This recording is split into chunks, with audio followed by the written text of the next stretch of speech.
दोस्तों, आज की कहानी है ननद हो तो तेरे जैसा। कहानी पसंद आए तो वीडियो को लाइक और सब्सक्राइब जरूर करना। महुआ मैक्स नोएडा हॉस्पिटल के कॉरिडोर में पागलों की तरह चक्कर लगा रही थी। तभी उसकी बड़ी ननद अनिला आकर बोली, महुआ धीरज रखो, सब कुछ ठीक होगा।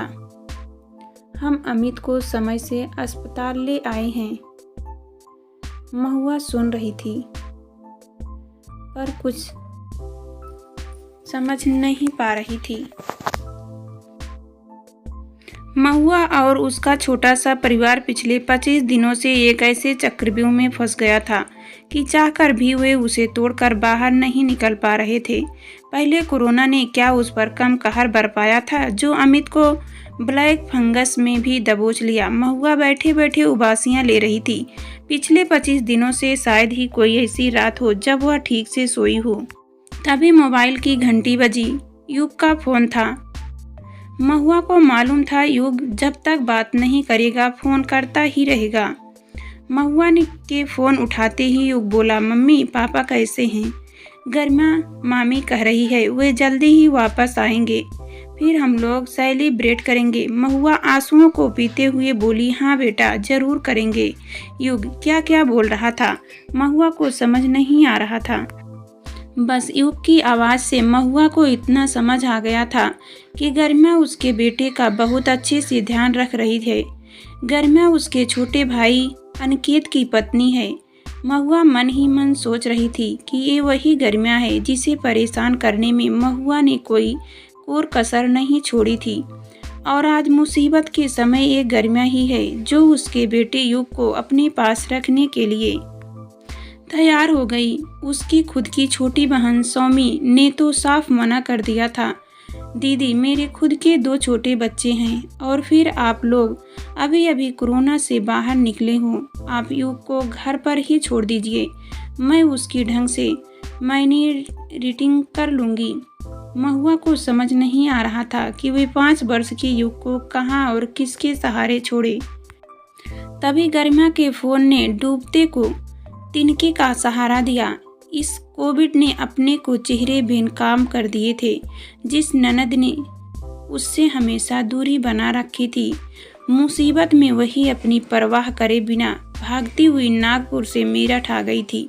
तभी अनिला बोली, महुआ तुम अनिकेत के घर चली जाओ, थोड़ा आराम कर लो, तुम्हारे जीजा जी अनंत नागपुर से आ रहे हैं, हम दोनों यहाँ देख लेंगे, तुम भी तो कोविड से उठी हो। महुआ रोते हुए बोली, और दीदी आप क्या थकी हुई नहीं हैं? आप ना होती तो मैं क्या करती? मुझे समझ नहीं आ रहा है। मैं यहीं रहूँगी दीदी, मैं युग का सामना नहीं कर पाऊँगी। आप और जीजा जी अनिकेत के घर चले जाओ, मैं रात में यहीं रुकना चाहती हूँ। बड़ी मुश्किल से यह तय हुआ कि अनिला और अनंत पहले अनिकेत के घर जाएंगे और फिर थोड़ा आराम करके वापस हॉस्पिटल आ जाएंगे। तभी नर्स आई और महुआ से बोली, मैडम इंजेक्शन का इंतज़ाम हो गया क्या? महुआ बोली, हम लोग कोशिश कर रहे हैं। नर्स बोली, जल्दी करना मैडम, 85 इंजेक्शन लगेंगे और अभी बस 10 इंजेक्शन ही हैं हमारे पास। महुआ कुछ ना बोली, बस शून्य में ताकने लगी। तभी वार्ड से अमित के दर्द सैबी बिलाने की आवाज़ आने लगी तो महुआ दौड़ती हुई अंदर गई। अमित की हालत देखकर वह घबरा गई। रोनी सी आवाज़ में बोली, बहुत दर्द हो रहा है क्या? अमित बोला, मुझे मुक्ति दे दो, महुआ अब सहन नहीं होता। डॉक्टर बाहर निकल कर बोले, देखिए इन इंजेक्शन में दर्द तो होगा ही, पर और कोई और उपाय भी नहीं है। महुआ बोली, डॉक्टर ठीक तो हो जाएंगे ना? डॉक्टर बोला, अगर समय से इंजेक्शन मिल गए तो ज़रूर ठीक हो जाएंगे। महुआ को बुखार महसूस हो रहा था। जब से कोविड हुआ है खुद का तो उसे होश ही नहीं था। बुखार रह रह कर लौट रहा था। बैठे बैठे ही महुआ की आंख लग गई। तभी अचानक झटके से उसकी आंख खुली। अनिला महुआ को खाना खाने के लिए आवाज़ दे रही थी। अनिला बोली, अनंत और अनिकेत इंजेक्शन के लिए भाग दौड़ कर रहे थे। हॉस्पिटल में मैं और तुम रह लेंगे। फटाफट खाना खाकर पैरासिटामोल लेकर कुछ देर पैर सीधे कर लो। महुआ जैसे तैसे मुंह में कौर डाल रही थी, तभी अनिला बोली, युग के लिए तो हिम्मत रखनी होगी ना महुआ, और अमित के लिए हम सब पूरी कोशिश कर रहे हैं। बाहर कॉरिडोर में बहुत भयावह माहौल था। लोग ऑक्सीजन के लिए, दवाइयों के लिए, बेड के लिए गुहार लगा रहे थे। कुछ लोग रो रहे थे, कहीं से कहरने, कहीं से बिलाप की और कहीं से मौत की आहट आ रही थी। महुआ को लग रहा था कि उसका दिमाग कभी भी फट जाएगा। पहले कोरोना की दवाइयों के लिए मारा मारी, फिर ऑक्सीजन के लिए, और अब ब्लैक फंगस की दवाओं भी नहीं मिल रही हैं। कौन जिम्मेदार है, सरकार या हम लोग? कुछ लोग कहते हैं लोगों ने दवाइयों को ब्लैक करके रख लिया है ताकि महंगे दाम में बेच सके, पर इसके लिए भी कौन जिम्मेदार है? क्या यह एक आम आदमी की लाचारी और लापरवाही का नतीजा है, जो यह ब्लैक फंगस अब सिस्टम से निकलकर एक आम नागरिक पर हावी हो गया है? तभी अनिला आई और बोली, महुआ कल अनंत और अनिकेत शायद इंजेक्शन इंतजाम कर दे।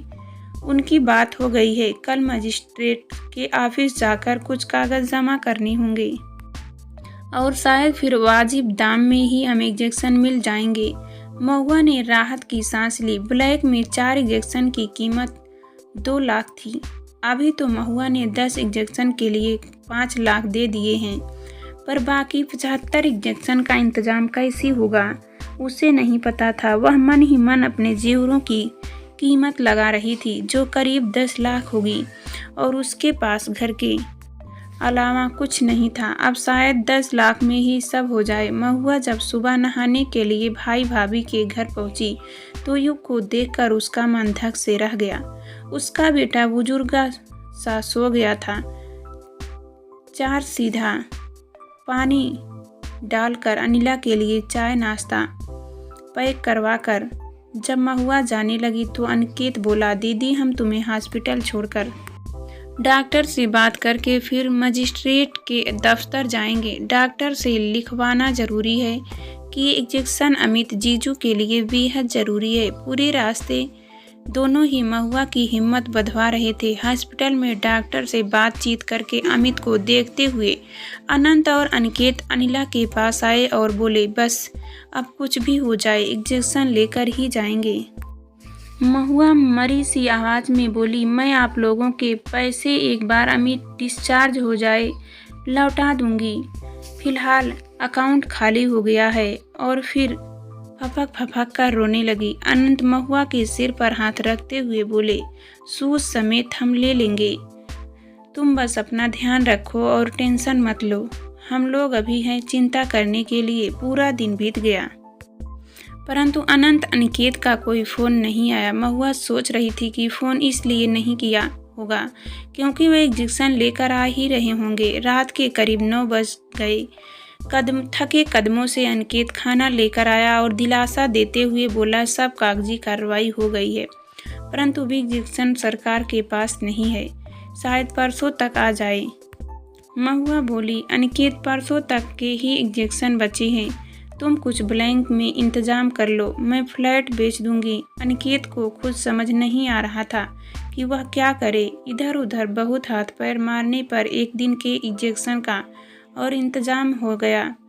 आज फिर अनिकेत और अनंत सरकारी हॉस्पिटल इंजेक्शन के लिए गए थे। महुआ अमित का दर्द देख नहीं पा रही थी।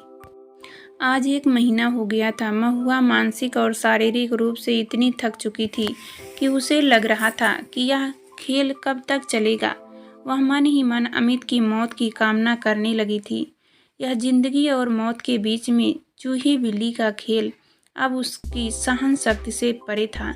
महुआ को लग रहा था कि यह ब्लैक फंगस धीरे धीरे उसके पूरे परिवार को लील लेगा। तभी अनंत आया और अनिला से बोला, मैंने अमेरिका में अपनी मामी से बात करी है, कुछ ना कुछ ज़रूर हो जाएगा। सरकार ने कुछ उम्मीद करना ही हमारी गलती है।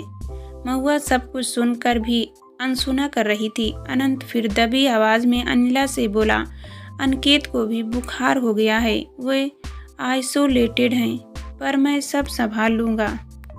अचानक महुआ उठी और पागलों की तरह चिल्लाने लगी, आप सब दूर चले जाओ। यह ब्लैक फंगस बीमारी नहीं, काल है, सबको खत्म कर देगा। अनिला उसे जितना शांत करने की कोशिश करती, वह दोगुने वेग से चिल्लाती। तभी डॉक्टर ने आकर महुआ को टीका इंजेक्शन लगाया। महुआ नींद में भी बड़बड़ा रही थी। ये ब्लैक फंगस हमारे प्रजातंत्र की सच्ची तस्वीर है, जहाँ पर बेईमानी भ्रष्टाचार का बोलबाला है। मुझे ऐसी ज़िंदगी नहीं चाहिए। रोज़ मरती हूँ, रोज़ जीती हूँ।